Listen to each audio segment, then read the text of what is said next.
Welcome to Going Deep, Brandon Angelo, Matt Waldman. Welcome, welcome. Yes, we have a jam-packed show tonight. Should be a lot of fun. You were funny yet last week when we were talking about Caleb Williams on X, and you were like, "Oh, we're gonna have quite a show this week or next week." I have a feeling. So obviously, Oh we're gonna yeah, talk about the Bears, a little Parker Washington, some guys that we should be buying for the rest of the season. How about the Steelers Colts matchup and what we could learn from that, as well as maybe did Atlanta unintentionally unlock its passing game, or was it just a happy accident for this week? And then Ashton Jeanty and Brees Hall. Will they become elite? Will it be, or is it more of a deal where fan bases are thinking they're putting the cart before the horse when it comes right. to the running back being locked in, but maybe they have quarterback and offensive line problems? So all of that. Let's start with the Bears. Why not? Let's get it Sure, going. I mean, we've sure. had we've had 2 fun weeks, maybe one fun week, and then the week before was the Ravens game, and it was fun for me Yeah. at least to see Oh your man, your fan base. I got to be honest, your fan base is it's one of the brutal. craziest There, fan it's bases hard. I have ever witnessed in my life. It is hands down. Like I have. This is the first. So like, typically when the people just expect the Bears to be bad, right? Especially in Chicago, like it's like a running joke. The Bears are just a bad football team. But now, like you have the new head coach, you have a quarterback in his second year that was supposed to be generational, quote unquote. Now there's like all these expectations, but no one knows how to manage those expectations, and no one that drives me nuts. No one actually tries to understand like offensive football. It's just like we think we're gonna put up points. We think an interception is just on the quarterback. We think, if Caleb's inaccurate with the throw, that the receiver had no fault in that whatsoever. It was a bad ball. Whatever. So that's the stuff that's Or a mistake, crazy to me. or if they make one mistake, they're trash, as opposed to it's Yes, part of a yes. It's a growth process, and that it's not yeah, it's not an it's not a symptomatic of something that's never going to get fixed. correct. And I think the biggest thing, and we talk about the Bears and Ben Johnson and Caleb Williams kind of being at the forefront of conversation, there's a completely new identity for this offense. There's a completely new system and structure and verbiage, and the language that Caleb Williams is having to learn is just completely different than he's had to deal with in his past years at USC, at Oklahoma, first year under Shane Waldron. There's just more structure here than there's ever been in his whole career. Like you look at Caleb Williams from the standpoint of, oh my God, at Oklahoma, USC, like it was just like, all right, go be the best athlete on the field, make us a play. And there wasn't as much timing and structure at all as there was this year. And that's the biggest thing. You're talking about a off off structure quarterback. Does not never played in structure, never played in phase, was never part of a timing based offense. And now you're asking him to be with probably the most timing and execution based play caller in the NFL. There is no freelancing with Ben Johnson. Like there is no freelancing. It is everything is preordained. Everything there's a method to everything. Everything has a purpose. Every step matters. You know, there's a hilarious story that Roma Odunze tells. He's like, hey, like, what was your first, experience of Ben Johnson being like really intense and detail oriented? He's like, oh yeah, I was running a comeback in camp, and I was a yard too deep, and he looked at me, and I'm like, oh my gosh, like I've never had this in my career, where I'm a yard too deep, like half a yard, and then the coach is telling me we have to be on our details, we got to be on our p's and q's. because it affects the whole timing of the offense. And that's the biggest thing is Caleb Williams never have to deal with that in his life. Like last year was a complete disaster to Shane Waldron. And we're talking about drop plans and executing, you know, play fakes and things of that nature, and timing those all out. And it's just completely new arena for the kid. And I think he's done really well. Even in the Ravens game, I thought that was good football from him I for thought the it was most part. I thought it was his best game I saw this year from a Yeah, lot of perspectives. Throwing right. in stride, throwing the ball Yeah. away, reading blitzes, changing plays to blitzes, checking Oh, down. that's the biggest. You just alluded to the most important one is just the operation in general was so much better. And that's the biggest thing he had to work on is he just has to quarterback. And the thing is, like with a player like Caleb Williams, there has to be a mundane type atmosphere to playing the position at a high level. It is. You look at Tom Brady, Peyton Manning, some of the best guys of all time. There is a mundane nature to operating an offense.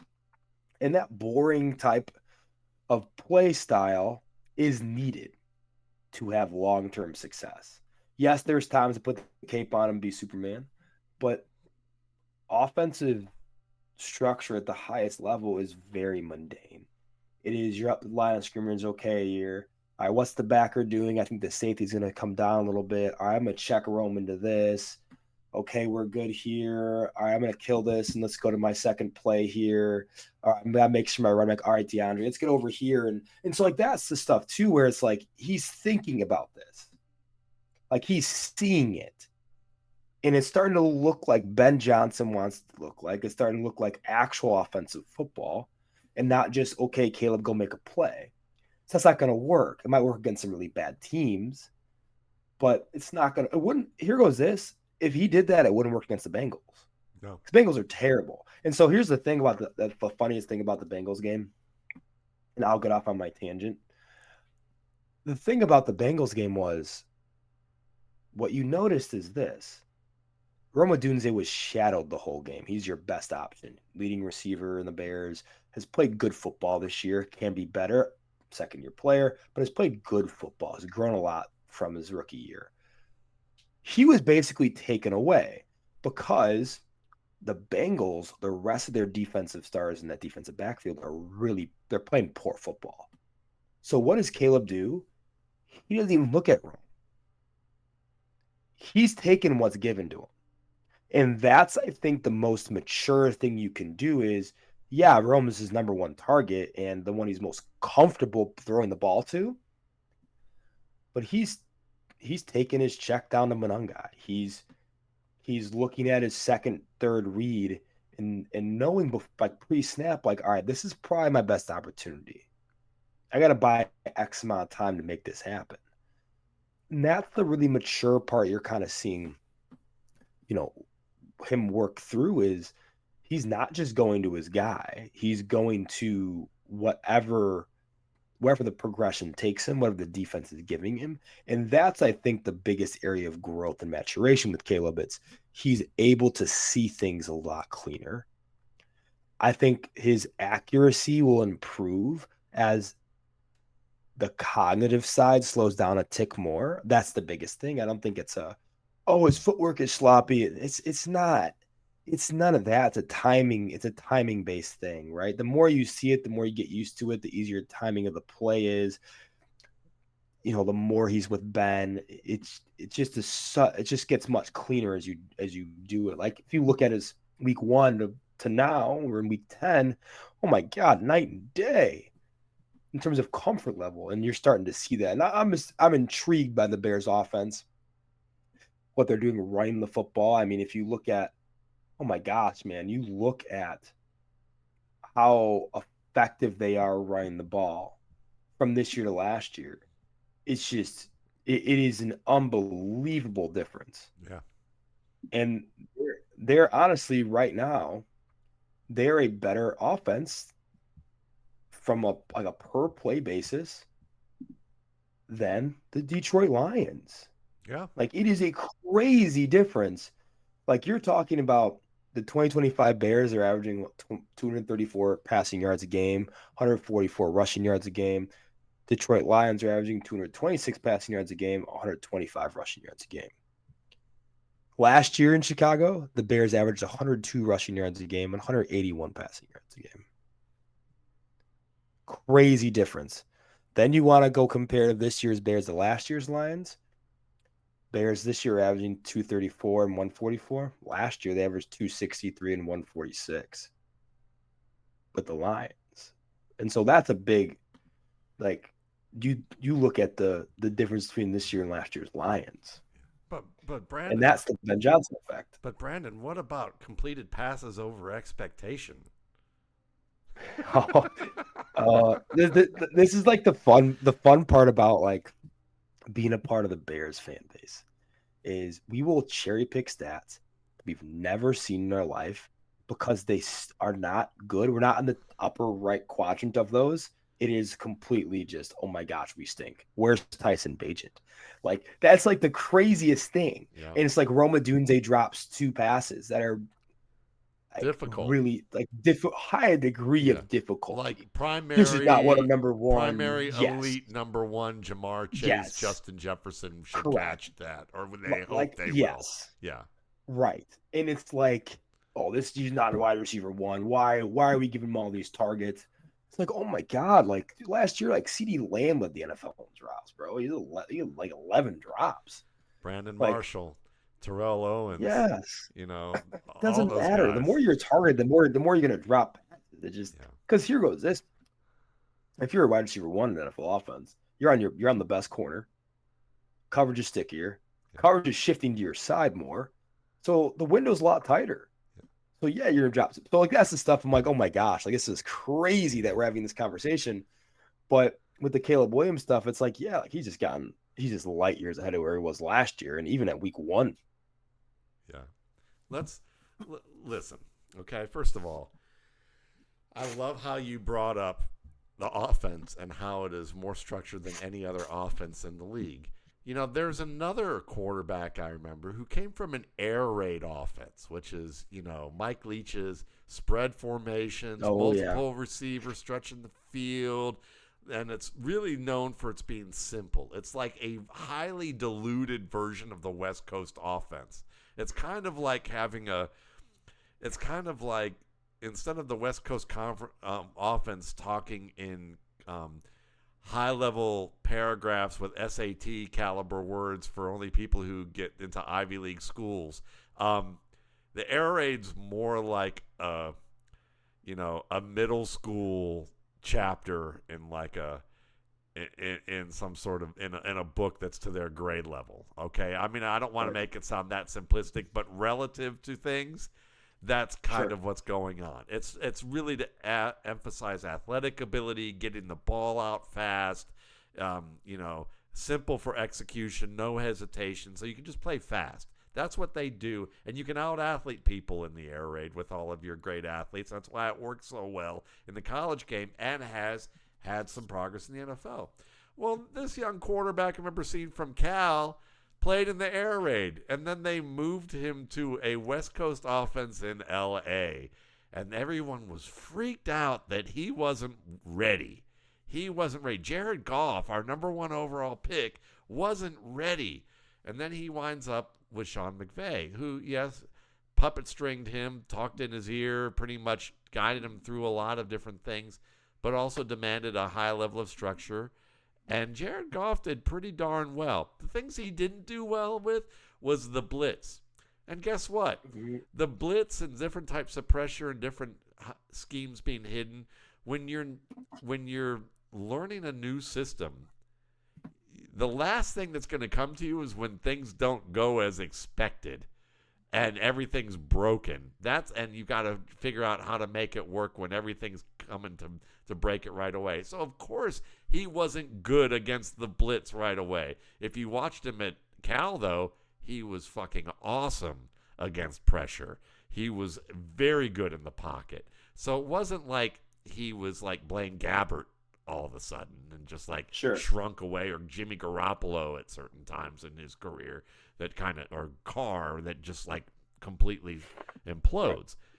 Now he moves to Detroit and he's in that offense, but he had what, 5-6 years in a West Coast offense before he went to Ben Johnson. Yeah. And now we see what he's about, and what he's about is very good. He's a very good NFL quarterback, capable of elite numbers when everything's really humming along with the surrounding talent and everything else. We're talking year 2 with a guy who was essentially in offenses that were as simple as the air raid, and now he's going to what you're explaining. And so what you just explained in terms of what Ben Johnson has to do, that structure is helping him, but it's like taking a step back to take 2 steps forward. And that's right. And so, when you look at that and you see what he's been able to do, and then, you talk about the Superman thing. I mean, the funny thing is when you think about those comics, whether it's Superman or Spider-Man, it's just important to be Peter Parker and Clark Kent for those characters, because they get to kind of scope out the mundane things, and nobody's got a target on their back every second. They don't have to be that personality every moment of the day. And there's advantages to that. And it's the same thing with being a quarterback, because we could see at the end of games, Caleb Williams has the energy, hasn't had the crap beaten out of him to be able to make throws that are those Superman throws that he made at USC and Arkansas. Right. And so now you can let him pick his spots, and it's not under the gun every moment with that. So yeah, I mean, the Bears are fascinating to watch, because if their defense were a little healthier, and they get healthy enough, we saw what they did to New Orleans with Kyler Gordon and Brisker, was those blitzes. Yeah. And when if they can get some of those guys back, it might be a different story. I mean, they're 5-3 right now, and they just and I think Ben Johnson just saw what he needed to see from Kyle Monangai to say, all right, we're not putting him over DeAndre Swift right now. I mean, come on, the Bengals are bad, a bad run team, but what we got was a consistent ball carrier who finds the crease that he's supposed to find, and he hits that fucker hard, and he needs at least 2 people to wrap him up when he goes to town. That's the huge thing. Yeah. And you want to play November, December football. Yeah. Do you think he gets a chance to be the starter by the end of the year, or do you think it's more of a committee? I think more of a committee. I mean, I think even beforehand, like during the Ravens game, he had 46%, 44% of the snaps. Yeah. I mean, you look now when DeAndre Swift's healthy, like it's gonna be closer to a even split. And I think your low red zone work's gonna go to Monangai, because that's the thing too. Like you look at where DeAndre Swift is good, is he's good when you give him less options. And Ben Johnson's done a great job post-bye of giving DeAndre Swift less options and then getting them comfortable. Okay, we'll call some inside runs here.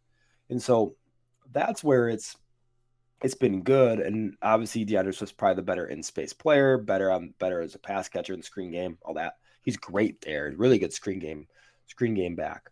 But I think Monangai, I mean, you look at what they want to do with DeAndre Swift this year, I don't think he's back next year in Chicago. I think you're going to go Monangai as your 1B and go in the NFL draft, or potentially get a guy like Breece Hall as your 1A. But I think Monangai is, for at least the near future, is going to have a pretty big role, because he's going to keep your offense on schedule a bit better than Swift will. And that's the one thing that's frustrating about Swift. And, people are like, oh my gosh, he's playing such good ball. I'm like, he's playing much better. The offensive line's playing much better. But Eric Bieniemy is drilled into his head, like, you have to stay on schedule with these runs.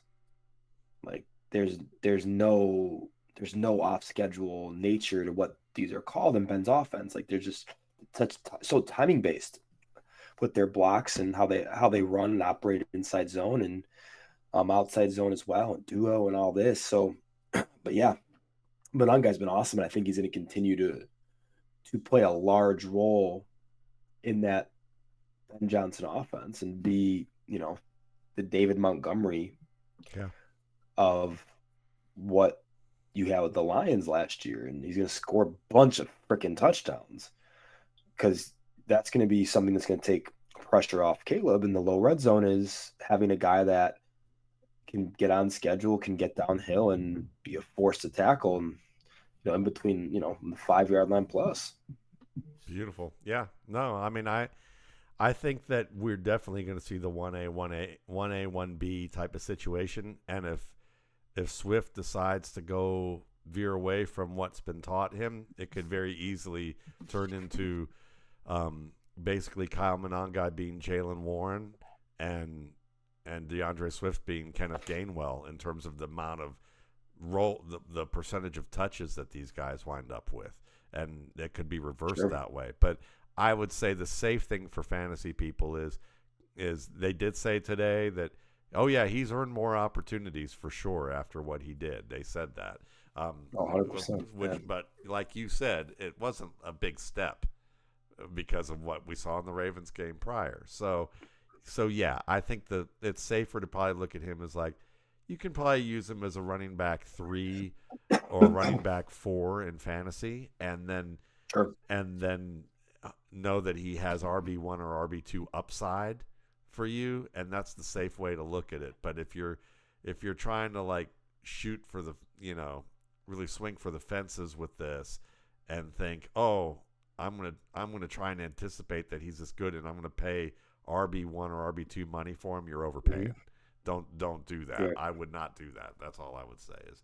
But how about Parker Washington? I mean, listen, to me, I was describing in my column this week as like, I've been talking. I mean, we've talked about him multiple times on this show, and I've certainly expressed my admiration for him. But I kind of feel like reading back on some of the spring stuff to just get some background of how Liam Cohen felt about him.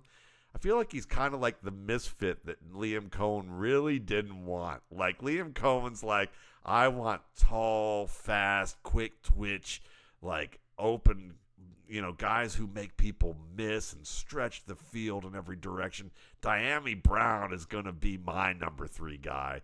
That's the guy I'm championing. And, then we got Travis and we got Brian, and this is going to be great. Yeah, that Parker Washington kid, I mean, he's a nice story and everything, but whatever, And then Parker Washington has a great camp. He has a good summer. He's making plays on special teams and running back punts and like making big plays. And he seems to be the only guy that has a consistent rapport with Trevor Lawrence.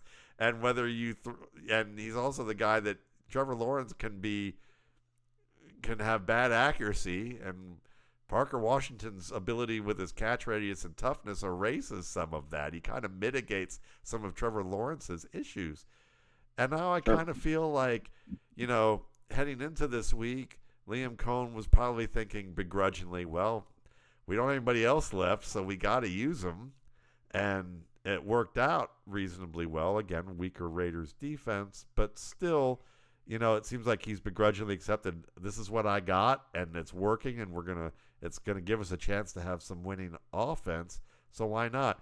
But then he goes ahead and trades for Jacoby Myers, but it's not like Myers is a speedster either. So is it really Liam Cohen trading for that, or Liam Cohen looking at his GM and going, really, now I got 2 of these guys on the field? Like, like I was happy enough with, I was just trying to deal with the fact that I had to really go with Parker. Now you're giving me another slow poke out there. Like, I mean, I just wonder what's going through Liam Cohen's mind. It's kind of funny shopping. Because I think what he's realizing is Trevor's not the quarterback that he thought Trevor was, Right. right? Like with Baker Mayfield, Baker Mayfield's in every quadrant thrower. Like he can sling the ball around the yard as good as anybody. Trevor Lawrence is severely limited on the third level, like severely, right? So, you have your Brian Thomas Jr., it's great. You have your Diami Brown, all right. Um, he can't get to those guys. So that's kind of the issue is like you have Brian Thomas Jr. is a good level 3 receiver and draws his confidence from being good on the third level, right? He's a third level on down receiver. But if you can't get to him on the third level, he ain't gonna be confident on the second and first. He is not. And so we're seeing that. We're seeing Brian Thomas Jr., who went from, oh my God, I thought he was going to be a freaking ascending superstar type receiver developmentally. Hasn't panned out. The reason it hasn't panned out is you have a guy in the third level that you can't get the ball to there. You neutralize his superpower, and he's just pre-average after that. Brian Thomas Jr., if you neutralize his superpower at the third level, is an average receiver. It's just how he is right now. And then when you talk about Dammy Brown, same thing. He's, deep, and that's it. Nothing else is really above average. Travis Hunter's your best bet at a true 3-level guy. Hurt. But what's going to happen now is Gladstone and Cohen are realizing Trevor Lawrence is pretty good in the short to intermediate areas. Pretty good. Or deep. But let's not make that a thing. Let's get guys that can run after the catch. Let's get guys that are sure-handed and just play offensive football, not for explosives, but to keep moving the chains. They're a team that's going to have to win a lot of gross games because they're not going to outscore people. Their run game is good, not great. ETN is not a long-term fit. They can't run outside zone well enough right now for Tuten to be really, really efficient. So it's kind of a weird thing where last year Cohen had a good offensive line and Bucky Irving. You don't have that in Jacksonville. Good You thing had they're in Mike a Evans, gross Chris division right Godwin. now. I know. You had Mike Evans, Chris Godwin. Awesome. You have 2 veteran receivers with the Baker Mayfield. Now you just got Trevor Lawrence and his best options, Parker Washington, Jacoby Myers. Parker Washington's going to play some good ball down the stretch too. So like if he's a big buy because it's like, people are suppressed on him now because they think Jacoby Myers is going to come in and take the slot work. Cohen came out today and said, yeah, we're going to work Myers in the boundary. He's going to be the boundary receiver. What will be really interesting is this. When Travis Hunter is healthy, who are the 3? Is it Brian Thomas Jr., Washington Myers? Is it Hunter, Washington Myers? And that's the thing. If you kind of look at the tea leaves here, it's like, well, I don't know how much they like Brian Thomas Jr. right now. He hasn't been the superstar that people thought he was going to be. And they need someone who can win in the third level, but also to run the whole tree. And so that's going to be the interesting part when those guys both get healthy. I think Thomas Jr. is dealing with a potential high ankle, so he'll be out maybe just as long as Hunter will be, maybe a game or two, maybe a game less. But I think that's going to be interesting to see in what Cohen does in that capacity. But I think your steadiest option in that offense right now is going to be Parker Washington. Then when Brenton Strange comes back from IR, I think that's another really good target for Trevor Lawrence and company. Yeah, for sure. And at that point, it gives them a little more flexibility about how much they use Washington or not, just from the standpoint of that Washington right now is effectively their tight end and their flanker and their slot guy in role in terms of what some of the things that they're asking him to do. They're letting him play a lot of flexible, a lot of routes that all 3 of those roles tend to run, and he can do all of that. He's, to me, he's a Hines Ward type of receiver from way back in the day who, not the greatest route runner, but he has all the underneath. He's a good underneath zone player who's tough and runs after the catch and can run just good enough routes that, like, you look at him and go, he's competent at what we're looking at. But, Right. you know, if Brian Thomas can't catch fades because the fades consistently are overthrown or underthrown, or they're not on the same page with what to actually throw, based on the coverage, because a lot of that's happened early on. You're right. I mean, it's going to be really fascinating to see what happens with Thomas in the coming weeks, months, or year, in terms of how this pans out. Because Trevor Lawrence isn't going anywhere anytime soon. Right. Know? And which is an issue. Yeah, it is. So and it's funny. It just goes to the same idea that you never quite know what you're going to get as a coach with your quarterback sometimes. Though I would say Ben Johnson did, but I think that's because Ben Johnson actually scouted the players before he decided to open his mouth and say, yeah, sure, let's roll with Chicago. You know, he was pickier about this. I don't know if Liam Cohen did the same exact thing with that. He just heard that he had a big arm. Didn't necessarily mean that he was accurate. You know, so... All right, so how about this? The Steelers and the Colts. Daniel Jones and Tyler Warren and Jonathan Taylor in that run game, they came into Pittsburgh, and with Jalen Ramsey, former Jaguar, playing safety, they stomped the hell out of the Colts. They played gap-disciplined defense just like they did against Cleveland, and took away Quinshon Judkins within a matter of like a quarter, within like halfway through the quarter, and then were like beating the quarterback to the top of his drop in play action, rendering it ineffective. They did the same thing to the Colts, where Daniel Jones finishes 5-step drops and there's somebody in his face or taking the ball away from him before he can even begin to throw. Right. And then what was even better to me was what I just couldn't understand that teams weren't doing for at least the past month. I understand that often teams take 6 weeks, 6 to 8 weeks sometimes to take their scouting reports and start to implement things.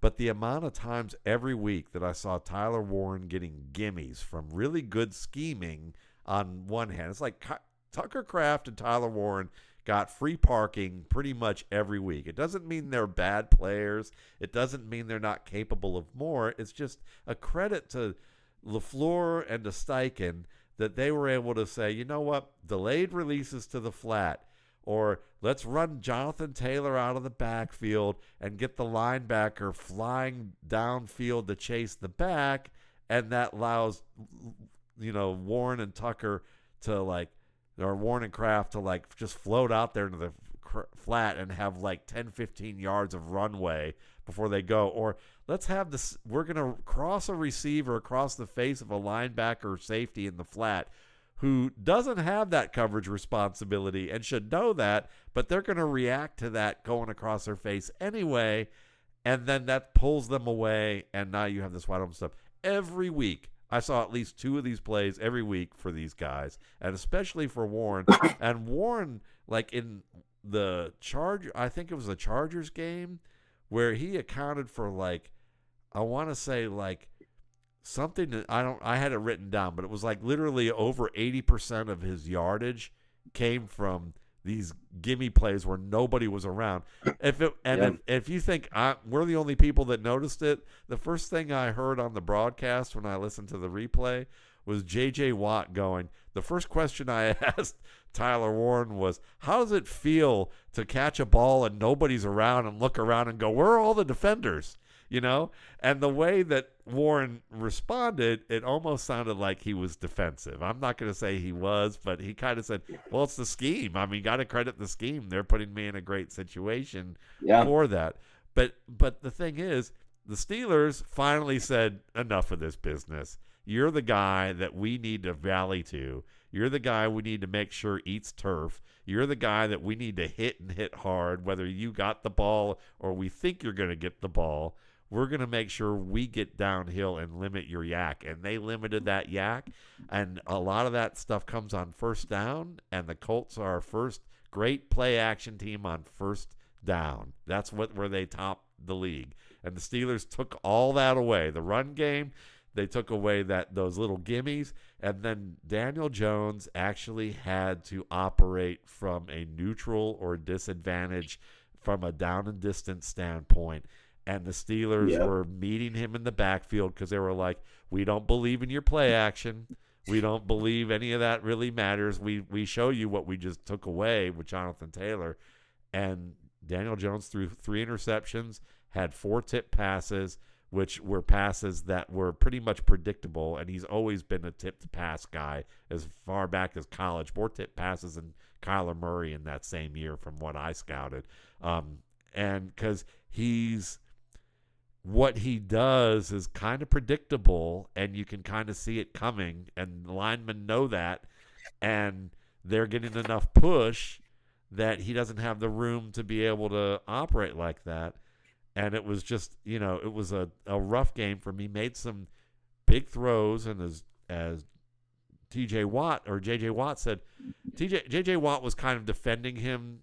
At first, he was just like promoting him throughout the game, and then it kind of felt like he was having to defend him.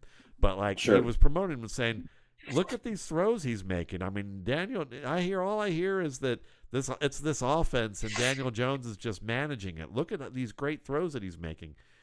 Daniel Jones has always been able to throw the ball at a high level. It's when things get cloudy and you have to make a decision and then make those types of throws. That's where he was not a franchise caliber quarterback. Right. So where does this go from here? Is this just that the Steelers could do this, or are you expecting that we're going to see teams like the Falcons and the Chiefs be able to say, you know what, we could probably do this too? Yeah, that's a good question. I think the biggest thing is, and you notice this back to days as a New York Giant. It's if pressure is consistent, and obviously the Giants' offensive line was abysmal. If pressure is consistent, he is really inconsistent, especially with his delivery and getting things on time, on target. That's where you can really rattle him, right? He doesn't have the capability of some of these other guys. That he's a good linear athlete, always has been. But when we talk about evading pressure, he does not do that at a high level. And so teams know that now. And so, when you're talking about the play action, you're just trying to collapse the pocket as quick as you can and just get pressure on him just to close the throwing lanes a little bit. And that's when you get all the tip passes, things of that nature. I mean, really the focus is you shut down Jonathan Taylor, right? You prioritize being really gap sound and getting them in a 2nd and 8 instead of 2nd and 3. That's your difference, right? Steelers had them in 2nd and 8, 2nd and 9. Okay, great. Then you're looking at 3rd and 7 sometimes. If you're in 3rd and 7 with Daniel Jones, it's not good. You can't live there because you can't extend plays. That's the thing, right? So that's where Daniel Jones doesn't do a great job, and he'll never be that guy, is you get in 3rd and 7 with Josh Allen, Patrick Mahomes, Jalen Hurts, you might be totally fine. It's not ideal, but you can stay competitive in the game. You have ways to extend. Hell, even Caleb Williams, right? You have ways to get out of trouble, right? There isn't much there for Daniel Jones. And I think, too, when you take away some of those gimmies you were talking about off play action, getting Tyler Warren kind of running downhill like a bull and just getting through backers, and that's what he does really well. It's just going to be hard for that offense to find good footing. I think one thing that's going to be good for them is the Sauce Gardner trade will help push them in the neutral script a little more often, because it's going to force teams to play a little slower. And that's going to be really big for them. Because if they're a team that plays from behind, I don't know how they're going to, I don't really know how you're going to compete as much. Because you don't really have, I mean, look, Alec Pierce is good. I think he's a solid secondary receiver. Michael Pittman's a good a good 2 that's has to be kind of a 1 there. Josh Downs is an okay slot receiver, right? He's good. But you don't have like a true 3-level guy that you can go to if you're down 10 points going into the fourth quarter. So that's the tough thing. If the run game's not there, you get down early. That's going to be the tougher thing for that team. Yeah, no, without a doubt. And I think that's going to be the interesting part. I still think they're going to have some good weeks because there's some easier defenses that they're facing. But I would say this: they face Atlanta, and Atlanta is pretty good. They've been pretty good. If Atlanta does the same thing Pittsburgh does in terms of being able to shut down the run and pressure Daniel Jones, I would start to, if you don't have another quarterback, I would start figuring out a way to get one. Because it's maybe spotty between now and those plum matchups he's going to have at the end of the year. So if you need to get into the playoffs, he may be a tough one. He may not be as good as his record looks at this point, but I wouldn't totally give up on him either. It's like one of those deals where the schedule is easy enough that there's probably some teams that would like to do what the Steelers did, but may not be able to do it. I mean, the Bengals would probably say we could do that, and then watch them and go, we don't have players disciplined enough to play gap discipline or to do some of the things that we need to do. Right. Right. So speaking of Atlanta, they one of the things I remember watching from Michael Penix, and I think everybody saw it pretty easily. It doesn't take anybody with a scout's background to see that Michael Penix, his great strength, is throwing these beautiful fade routes, jump balls, short, intermediate, and deep. Being able to throw the ball and let the receiver go up and get it, and put it in a place where only the receiver can get it oftentimes. It's one of the great strengths of his game. And I think that if you go back beyond that, you could say, well, Drake London, one of the strengths of his game is exactly that, going up and getting the ball. Kyle Pitts, who they've never used this way because Matt Ryan was older and not able to do it as well, and then they haven't had anybody able to do it since. Well, at Florida, go up and rebound the football. Well, against New England, they didn't do it with Pitts, but Drake London, all 3 of his touchdowns were fade routes, short routes. And the fourth catch that he had that was a fade was one where Penix was getting pressured and threw it off base, and Drake London was able to go inside and cut off the ball.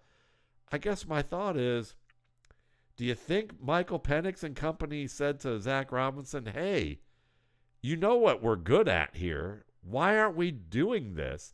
Or was this just a happy accident against New England? I mean, to me, I would think this is the sign of things to come. But that's, as my buddy Sigmund Bloom would say, that's the assumption of rational coaching. So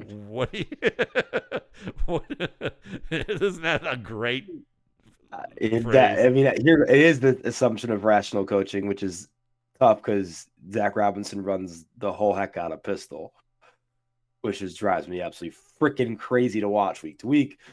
But yeah, I think with Michael Penix, I think the big thing is this, right? You can't spray the ball around the field like you'd want in that offense.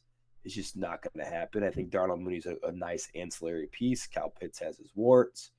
Your offense is Bijan Robinson, right? You got to find a way to utilize Drake London because he could be a top 5 receiver in the NFL. What Drake London does better than almost any receiver in the league is plucking off target passes and rebounding the ball. Like you mentioned, that's what they're going to have to do, especially when they get one-on-ones, to keep moving the ball. Teams are going to try to take away Bijan Robinson. They have, and it's worked. But what's option 2?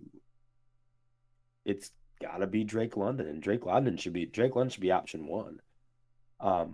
And I like how they've used Bijan as a receiver. I think that really opens things up too for London and the rest of that offense. But yeah, I think Drake London's one of those guys that can beat you on all three levels, especially with his body control, how he positions himself during routes, and he just has one of those frames where it's domineering to defensive backs, right? To go up against, and that's a big deal, especially in the low red zone. I mean, he is going to be, you know, if you leave him on an island, it's over.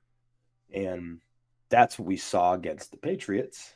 And I think we are going to continue to see, hopefully, that metastasize into Drake London being he shouldn't see less than 10 targets a game. Like, that's a no brainer. But being able to utilize him in the slot and just get him mismatches and just move him around the formation, like, that's what the Texans should be doing with Nico Collins, but God knows what they're doing. And that's a big deal when you have a receiver that good above the rim, is utilizing him in the low red zone and in high leverage situations. Pitts could be that too. So if they Good. just let him do it, they never have. They've used him Right. like they used him the way the Bills were using Dalton Kincaid for the first 2 years of the season, which was just like, what are you doing? He's not. He doesn't. Don't make him Tucker Kraft. Let him be. Right. Let him be Tucker Kraft plus, because he has that ability. Tucker Kraft's good, but he's great statistically. But he's not proven as a rebounding guy. He's a good seam guy. He can go up and he can take a hit when he goes up and gets it up the seam. He can track it there. But he's not the let me get great position with the ball in the air and earn it like those guys can. So yeah, I hope they've unlocked it. We're gonna see soon enough in the next two games. I think we'll see if we keep seeing more of this and they get Pitts in on the act, then we know it's for real. If it's just every once in a while with London, then it's not taken that seriously. I think that's Right. where we're at. All right, so how about rest of the season buys? Who are some players that you're just like, yep, I'm in on this guy. I'm in on these guys. I think they're going to help you out, and they're going to emerge from where they've been. It's a good question. I'd say some like lower tiered ones. I think that can be good. Jalen Coker. I think as he gets healthier, he's going to be utilized more in that Panthers offense as teams start to really key on Rico Dowdle in that run game, which has been much improved. Greg Dulcich, I think, is a big one Yeah. at tight end position, where this is a Miami defense and Miami team that is going to be playing from behind in almost every single game. So I think that's a huge one. And my last one is a pretty obvious one, but some people are souring on that Lions offense, and that's Jahmyr Gibbs. Mm. I think Gibbs is playing as well as he did last year from like a look standpoint. He looks great. But the Lions offensive line has been a huge issue. The play calling of John Morton, huge issue. And big shift from Ben Johnson to John Morton. I don't care what you say. It's a huge difference in terms of how you're getting guys, how you're scheming guys open. And the one thing I've noticed too with the Lions offense is one thing Jahmyr Gibbs killed teams on last year was angle and option routes. Killed teams. You get a backer isolated on Gibbs. They did it in against the Vikings last year. It's game over, right? You're game set match. You're not doing that this year. You're not utilizing Gibbs as a receiver, and that's going to neuter the efficiency of the offense. And we've seen that too by you're not really getting Jameson Williams open downfield either, and you paid him all that money. And so that's the thing about the Lions offense now is you have Penei Sewell hurt, Decker's hurt, Mahogany is on IR, lost for a while. You have, I think Rutledge has been a really good guard, but either 4 out of the 5 starters are different or hurt. from last year's team. So what's going to end up happening is John Morton's going to have to make a shift. I think the shift is going to be less of a run game and more of an extension of the run game, because you're not going to be able to, this is not going to be a 150-yard a game pound the rock team with three backups, 4 backups. It's not going to happen. You're just not going to, especially if you play good fronts, it's not a realistic expectation. So what you're going to have to do is you have to prioritize utilizing Gibbs as a receiver, playing maybe some pony personnel with Montgomery to give you an extra hand in pass pro. But I think that, it's Morton. It's just a very interesting shift, because you saw 2 weeks ago Gibbs in that it was a Monday night game, I think it was, when he ran absolutely wild, right over like 200 total yards, absolutely monster performance against the Bucs. In the next game, you give Montgomery like 3 more carries than Gibbs. It's like, what are we doing here? So that's the thing. I don't know. I don't know what shift Morton's going to make. If it was me as a coach, I'm like, look, we don't have the front we did last year. We don't have that cohesion on the line. We don't have the ponies up there. So let's try to diversify that. Let's get some extension going here. Let's utilize Gibbs' ability as a receiver. Let's get Amon-Ra to be kind of the anchor of that offense. Get Laporta involved, but let's get Jameson Williams on some gimmies. Like, Jameson Williams was great in the run game last year too. Like the sweeps and some of the jet motions. Like, you jet motion Jameson Williams, that defense is going to take. You're traveling. The eyes are traveling with him. And that's what you're not seeing as much this year. There's not a lot of that misdirection that Ben Johnson's offense had. And that's just purely schematic, right? You can motion Jameson Williams across the field. He's going to drag eyes. He's going to drag a defender. And then you can play a lot off of that. And they're just not doing that as much. And so that's the big thing, is we want to make sure like, if you're the Lions, you want to make sure you're utilizing all your weapons. And right now they're not. They're hurt on, their offensive line's hurt. So I think Gibbs is a big buy low because he's coming off a bad game. Thinks that offense utilizes his skill set as a receiver a bit more. I love them. Those are great ideas. I mean, like, Jameson Williams to me seems like one that I would consider, just because John Morton literally told the broadcast crew that he apologized to him for not using him enough in the first part of the season. Yeah. So to me right there, when someone comes out and says that, that's a pretty big statement to say because you're putting it out there in the media. Like, I that's basically saying I intend to do that. So, and certainly we saw some big plays out of him against Minnesota. So that's one. Devon Vele, well, Rashid Shaheed is gone. Oh, yeah. So Devon Vele is they plan to get him more time. Does it necessarily mean it's going to be quality time with a quality quarterback? I don't think so, but it is going to be more time. And sure. They're probably going to use him more often underneath still. So I think from a target perspective, it's still worth considering. Lo and behold, he might have rapport with Tyler Shook. And if Tyler Shook is that bad, he might have rapport with Spencer Rattler again, sooner than we think.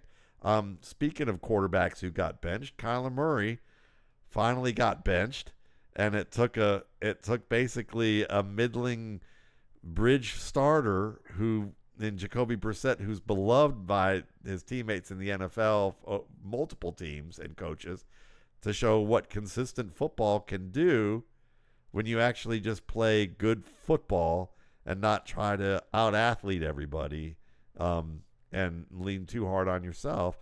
And I think that Michael Wilson might be someone to keep an eye on, just because now that Brissett doesn't have to worry about his job, at least for a while, he's probably going to be working more at expanding what's going on with this offense and getting more people involved.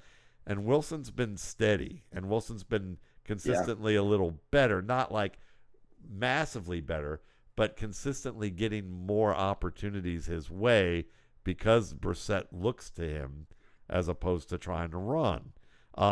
So I think that there's something there to mine with him just from, from that end of it. And then I think, if we're going to go, I'm trying to think of, there was somebody, Mark Andrews, just because Lamar Jackson is back. It's an easy one, but I think that, Mark Andrews, people keep talking about Isaiah Likely. Isaiah Likely is going to be a free agent next year. Maybe they re-sign him, but I think it's more likely Isaiah Likely commands a big enough salary to be sent elsewhere, and they would be more than happy to roll with Mark Andrews and maybe re-sign Charlie Kolar, who's a better receiver than you expect. They can keep and is a better blocker than Likely, and they might just be able to roll with what they have there, and have an interesting 1-2 punch there that maybe isn't fantasy interesting for people for Charlie Kolar, except maybe on, as kind of a matchup flex play occasionally. But I think that Mark Andrews is probably about to really start rolling. Yeah, for sure. No, I agree with you 100%. So let's talk about Ashton Jeanty. Okay, if you listen to Raiders fans, they're kind of they have a good point in one respect. They're like, listen, we had the sixth overall pick, and instead of getting a lineman, and there are limited. Our argument for their favor would be, if I was representing them on their interests, I would say it's probably safer to go in the early first round, get a lineman on the offensive line, because there are only so many body types in the league who can play those positions and have the athletic ability to play those positions. And while they may not show the technical skill to play at this high of a level and they bust, I'm going to have an easier time getting a lineman in the first round who actually is good than I am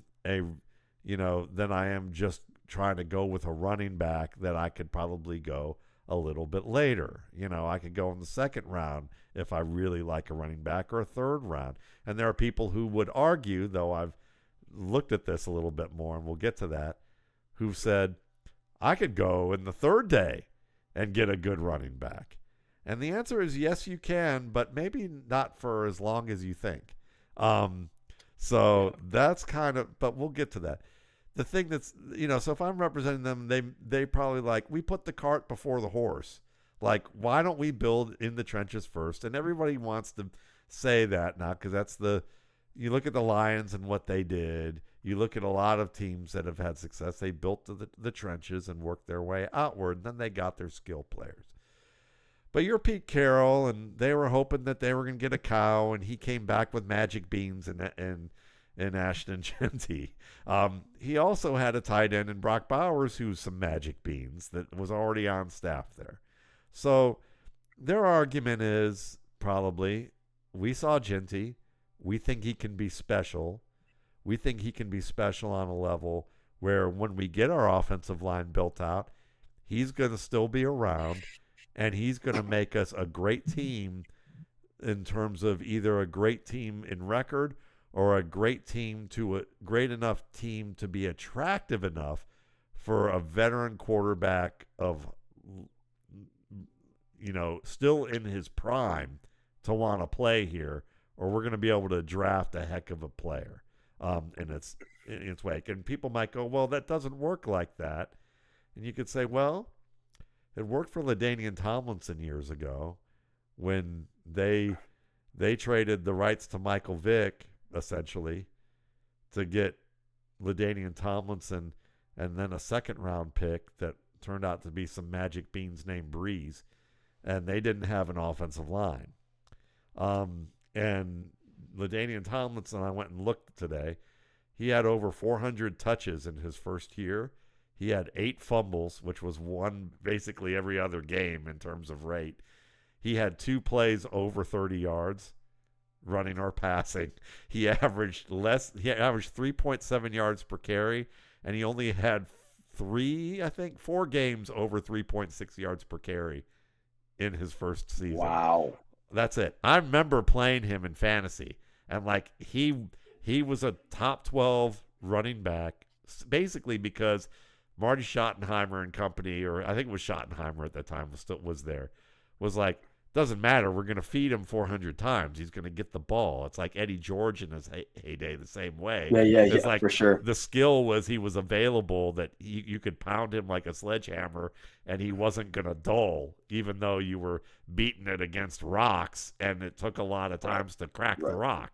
But that's, you look at Jeanty right now, he's not fumbling. He's fumbled the ball once. He's had more runs of bigger yardage per game than LaDainian. He's getting most of the touches. It's not pretty. The offensive line isn't great. They've got Geno, but Geno hasn't played well. And you know, at least statistically, and then you look at the team and there's a ways to go. But when you watch his film, you know, he looks pretty good to me. Like, I would say he 1-to-1 with LaDainian Tomlinson? We don't know yet. There's too much time to say yes or no to see what's going to happen there. But does he do things from a traits perspective, from a skills perspective that make you, do you look at that and go, can you make a judgment off of that? And I would say absolutely. He's good enough to be a good fantasy starter, because the one thing, Brandon, that we know, whether it was Jonathan Taylor or whether it was especially Le'Veon Bell, the favorite story that I hear from everyone about Le'Veon Bell, that if I could like just unbrainwash people on one football topic, this one would be in my top 5. It would be, no, Le'Veon Bell didn't get so much more athletic that he became good in year 2. Because that's the idea, is that Le'Veon Bell, even thicker, not as in svelte shape, muscular shape at Le'Veon Bell, had elite short area athletic ability at Michigan State, and it was timed and tested. And when you look at it, you go, holy shit, that guy is quick. He was never a breakaway back, even in his prime at Pittsburgh. What happened is David DeCastro, all-pro guard in his first year, tore his ACL in Le'Veon Bell's first year, and they were missing, I think, 2 other linemen during that first year who were starters, and I don't think they had Pouncey yet either. At that time, and Pouncey came aboard after that. I'm pretty sure. I might be wrong about that one, but I know that their line was revamped in year 2, and every running back from year 1 to year 2 gets in better shape and gets a little more explosive. You know why?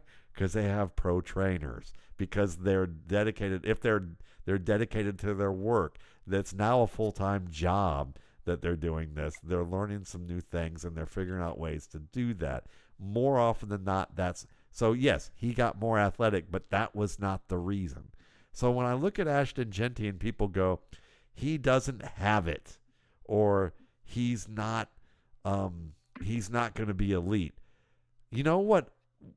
Their answers usually, Brandon, are, well, I just don't see him being creative on his own. The top runners are creative on their own. Well, was LaDainian Tomlinson creative on the level that you thought? Not really. Was Jonathan Taylor, who everyone was saying, oh, he's there were literally this time, at this point of the year when Taylor was a rookie, I was on a show with a writer who literally was like, is he the next Trent Richardson? Like, they were literally, you know, the fans were worried that he was the next Trent Richardson.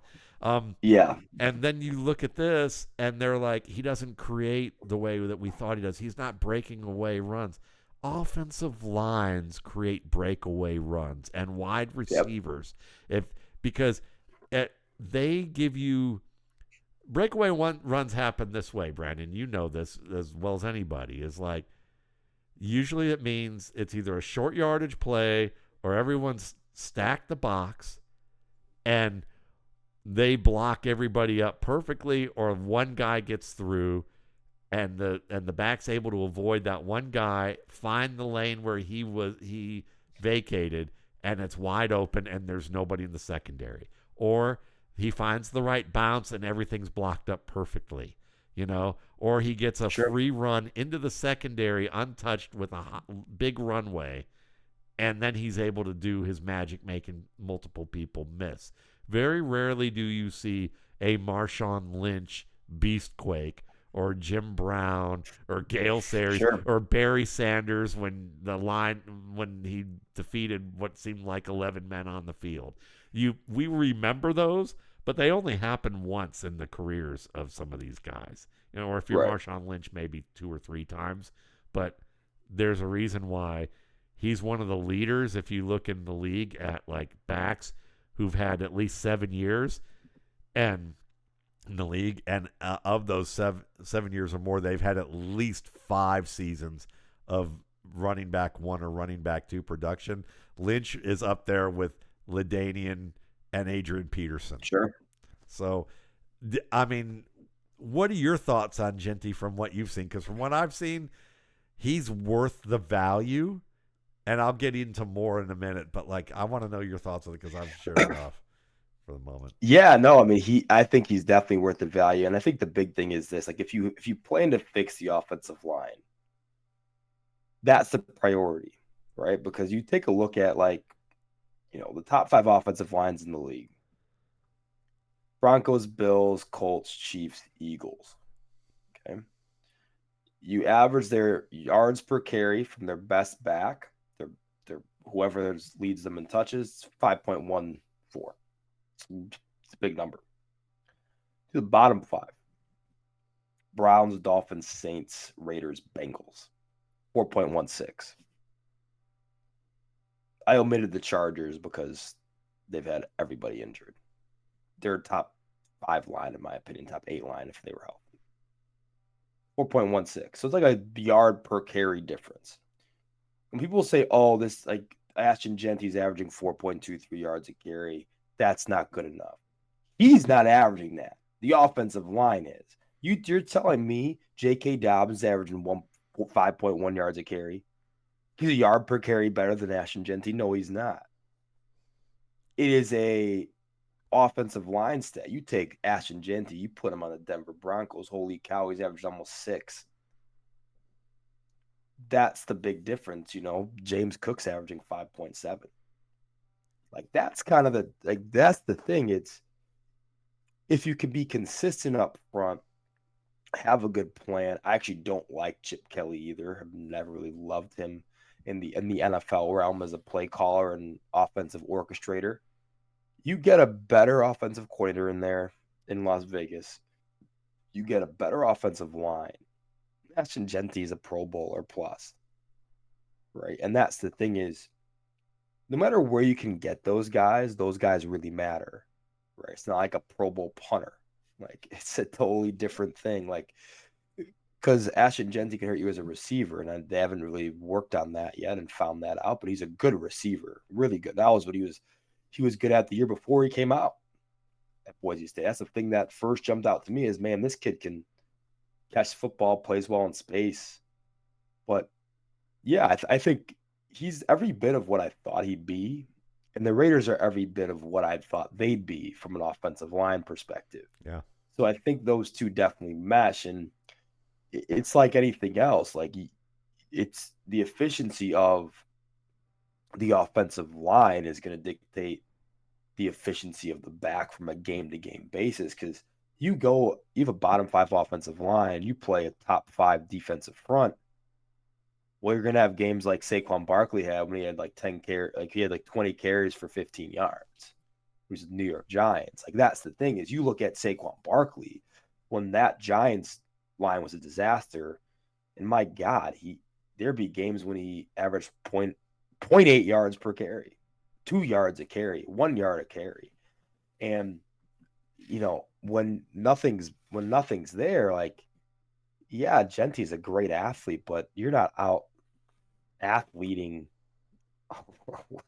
10, 11 guys on the field. And so that's the thing, is it's not going to happen. It takes a cohesive unit to build a great run game. Look at the Detroit Lions and how much worse Gibbs and Montgomery been on a per carry basis. It's not because those two guys are worse players. It's because the offensive line and that ecosystem is down. And that's a huge deal when you're talking about a running back, especially one as talented as Jeanty is. Look at DeAndre Swift and all his forms, all the places that he's played, when the line has been good, when it's been bad, and when it's been ugly, or when it's been great, you know? So, look, from a scouting perspective, one of the things that is probably most important that I've learned about evaluating running backs, and I got lucky stumbling upon it many years ago, was try as much as possible to divorce the offensive line from the skills, techniques, traits, concepts of what a running back is doing. And when you can do that, you start to look at games from a Joseph Adai or a Matt Forte or an Ahmad Bradshaw or an Isaiah Pacheco even, or a Kyle Monangai, and you go, oh, the line sucks, but these guys, or they're playing a team that is outclassing them athletically on defense, and they're having to negotiate things that they shouldn't have to negotiate, but these things still shine through. Whereas I can watch Tevin Coleman, who was a good NFL running back from the standard of whether you're talking a guy who can make a team and not a high-end starter. You can look at Tevin Coleman and look at him on the field and go, oh, he's got a lot of things he needs to work on to become a really good all-around running back, runner of the football, but he can fit in certain areas. But he looks like a world beater statistically because he has these big runs and that mass things. Yeah, everything's blocked up, and you're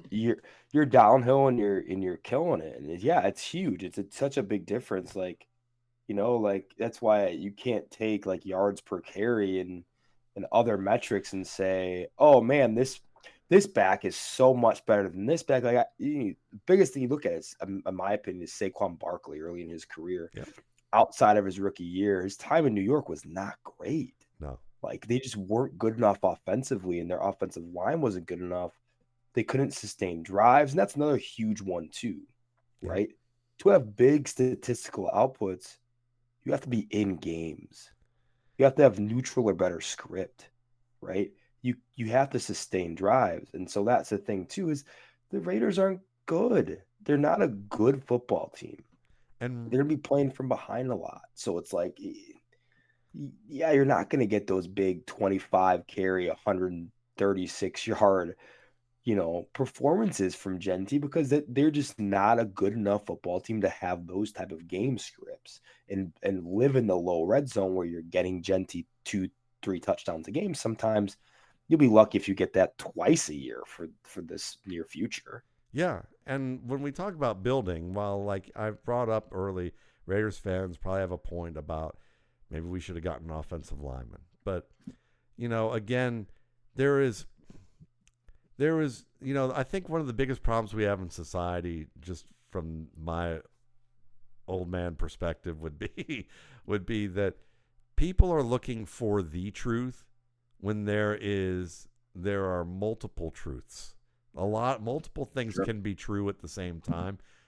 A truth, there are a lot of truths, not necessarily the truth, but for the sake of convenience, for the sake of feeling safe, for the sake of feeling comfortable, we want something to be the truth. Well, it is a truth that it's probably ideal to build inside out from the trenches as a football team in the NFL. But if you already have a Brock Bowers and you happen along a running back that you don't think you're going to be able to get in this a running back like that for the next 10 years, who is available, who's going to be available in the second or third round even, you take your chance and you build a different way. Now people will say, well, wait a minute, you can find a running back anywhere. Well, I went and looked at that today because I was curious about that. Because I've even been saying it's probably safer to get wide receivers in Dynasty because they have longer careers. They don't get injured as much. So there's more opportunities for them to have really strong weeks or strong seasons each year.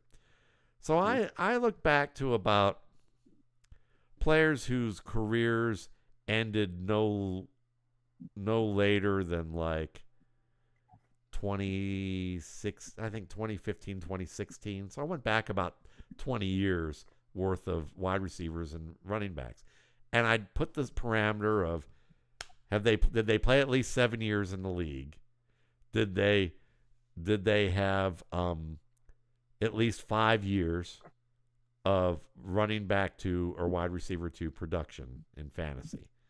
And I just kept count of how many there were. Well, there were 23 running backs that I counted who met that criteria. More than half of them are players who are active right now in the league. Yeah. So it's not, we like to talk about, when the land of the past where running backs got, Eddie George got 400 touches and Michael Turner and, all these guys, Curtis Martin, and they ran till their ligaments were dust, and but they still did it. There's some romance to that, and some of that's true, but the point is that these running backs are still scoring. The top running backs still score on par with the top receivers, between 300 and 400 points. It's a big range, but generally the top 3 to 4 running backs are on par with the top 3 to 4 receivers. All right. So I looked at those guys. Then I looked at what round they were drafted in the NFL draft. And more of the backs than the receivers who had these feats were drafted in the first round. 9 of them were drafted in the first round of the 23. 16 of them were drafted in the first 2 rounds. Only 2 were drafted after the 3rd round. So, and none of them, like Austin Eckler's, all the players that we talk about that we think are, they didn't even qualify because they didn't have enough seasons to hit 5 seasons to have 5 seasons of at least RB2 production. So a lot of guys that you would name didn't even make the cut. They were good. Doesn't mean they weren't good, but they didn't have the talent to stay available or the luck to stay available. It was a little bit of both. I looked at wide receivers. Same number of wide receivers met those qualifications as running backs, 23. Now, I might have missed 1 or 2 from both sides of the equation, but essentially it was even. And I even had a gimme for one of those receivers, DK Metcalf, because I counted this year if you were rated in the top 24 as part of my count. But for running backs, none of the running backs would have missed the minimum requirement of 5, even if I took that count away. DK Metcalf would have missed it if I didn't assume this season, and it would have been 1 less. And then there were I think 3 times as many receivers as running backs. There were 6, I think, who were drafted after the 3rd round. So it's easier. What you hear oftentimes in draft media is it's not smart to draft a running back in the first round, but it's perfectly acceptable to target a receiver. That's pretty, And if this is true, and from what I counted, it looks compelling. There's compelling evidence to say, you know what? Maybe we shouldn't be so down on Pete Carroll on taking a chance on a running back who he thinks is going to be a really good one. And considering Pete Carroll's track record with getting running backs, whether it was Reggie Bush, Marshawn Lynch, Chris Carson, Thomas Rawls, whoever they've put in there, Kenneth Walker, maybe we don't love Kenneth, but Kenneth Walker's a talented dude. I like, but he's been able to identify running backs who can play in this league. And if he thinks this guy was special enough to take 6th overall, and from what I've seen, but besides what I've seen, if that's the case, they're going to build around that dude. And maybe it's not as dumb of a pick as it looks when we look at draft media overall and what our assumptions are. And it kind of, if this is true, it kind of turns things on its head about, should we necessarily say receivers are the pick to pick, the the Yeah, the thing to pick. Now, from a lineup standpoint, it probably is because you can usually start 3 to 5 of them, where most people only start 2 to 3 running backs. So you get more outs that way. But sure. I just thought that was kind of fascinating. No, it definitely is. I think really you kind of look at it, and I look at it similar to how like Brad Holmes does with Detroit, right? The Lions GM. He said it after they drafted Jahmyr Gibbs as high as they did. It was, but we're not looking at it as this is a running back, this is a receiver, this is, a linebacker. We're looking at it as this is an offensive weapon that defenses are going to have to account for every down. And that really does matter. Like same thing with Jameson Williams in a sense, right? Yeah. Like, and Brad Holmes said it, like we pay Jameson Williams more so because if he's on the field, he gives the defense a different dimension to worry about. He makes offensive football easier for everybody else in the field. And that's, I think, what people don't understand is, yes, there's value in drafting a receiver, there's value in drafting a running back, but there's only value if the player is valuable. If the player is a mismatch nightmare and can really create a headache for a defensive coordinator schematically and be a guy that defenses have to key on and account for on every down, then you won.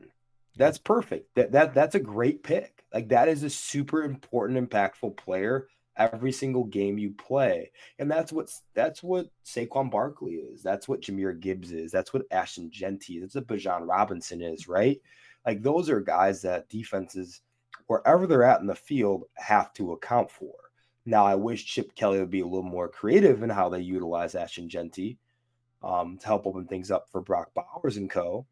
But nevertheless, Ashton Jeanty is one of those guys where every week defensive coordinators are circling him and saying we have to know where number 2 is at all costs, right? And so that's a big deal. Is you don't get very many of those offensive players in a single draft. So when those guys come available, that's your pick. Like that's a pretty you easy have one two of them, and they're young, and they have probably, if they play to the level that we're expecting, they're probably going to give you 10 years of this potential opportunity, maybe more. And who would not want to play with those two guys at quarterback? Right. Who would not want to play with that? If I'm sure Tyler Lindenbaum isn't getting out of the Baltimore area, but if for some reason they screw that up, if you don't think for a hot minute Pete Carroll's going to say, hey, Tyler, you're going to get the block for Ashton Jeanty, and you're going to get the pass protect for Brock Bowers, and we're going to get a quarterback, and we're going to get, and we get you, there's going to be a guard that's going to want to play with you. Elijah Vera Tucker might want to play with you. He's available. He can play any position across the field. He may not be the greatest, but he's okay. We got this McKivitz kid from San Francisco who's available. One of those two is probably going to want. Wyatt Teller might decide he wants to come here and rejuvenate his career at tackle. We've just revamped our offensive line. I mean, look at what the Bears did from last year to this year. So, and I love the point that you made about, intimidating defenders or opposing defenses and coaches in a sense, because that's what Jameson Williams does. He intimidates them into, or pressures them into certain things. And we'll just I'll end it this way, it's kind of like this. I remember sitting in a class at a business school when I was writing at UGA's business school, and they brought in a couple of FBI agents in there for like a forensic accounting class, okay, which doesn't sound all that exciting, but they talked about what they do when they interview suspects, and they had some very fascinating stories. And one of the stories that I won't forget is how they said one of the things that you do is you set the tone in the room where you interview people, because you want to intimidate them into thinking that if they have something that they're hiding, that we already know it, they just might as well admit it. Well, how do you go about doing that? Well, what we would do is we would take pictures of them for a few weeks We'd have someone out in the field taking pictures in 3 weeks, just doing normal stuff, like taking out the trash, doing the lawn, going to the bank, going to the grocery store, getting their car washed. And we would have a file filled with all these pictures, nothing incriminating whatsoever. But we would get them in a small room, and we would move in file cabinets. And we would have all these file cabinets around the room, and then we would have one or two file cabinets that was just filled with files. Now, none of the files had anything on them except for this one file with the pictures that was loaded with pictures. And we'd make sure we'd put it like in the middle of the file cabinet. So it was like we had to dig through to find the one that we wanted. And then we would pull that out and we would put it in there, and we would have them enclosed in this room. There'd be pictures all over the wall with different photos and different information pertaining to them so that they could see all that. So it looked like their life was literally crushing them. Like it was all like pressuring them. For sure. And there was nothing there. All we wanted them to think was, if you have something to hide, you're not going to get away with it. We've already found out. You might as well just say something. And he said it was one of the more successful approaches to getting people to talk, because they felt like you had already figured them out anyway. And that's just and it literally was the presence of something as opposed to actual doing something, meaningful in terms of action, that would be, from an interview. Same thing with Jameson Williams, is basically those file cabinets putting pressure on opposing defenders, Yeah, 100%. I love that. Yeah. So listen, we hope you enjoy the show. We certainly enjoyed doing it. You can follow Brandon and I on X. You know where to find us, and we really do appreciate what the feedback that we get. And we'll be back in a couple of weeks. We hope you had a fun Halloween and you have a good November coming up. And take care of yourselves.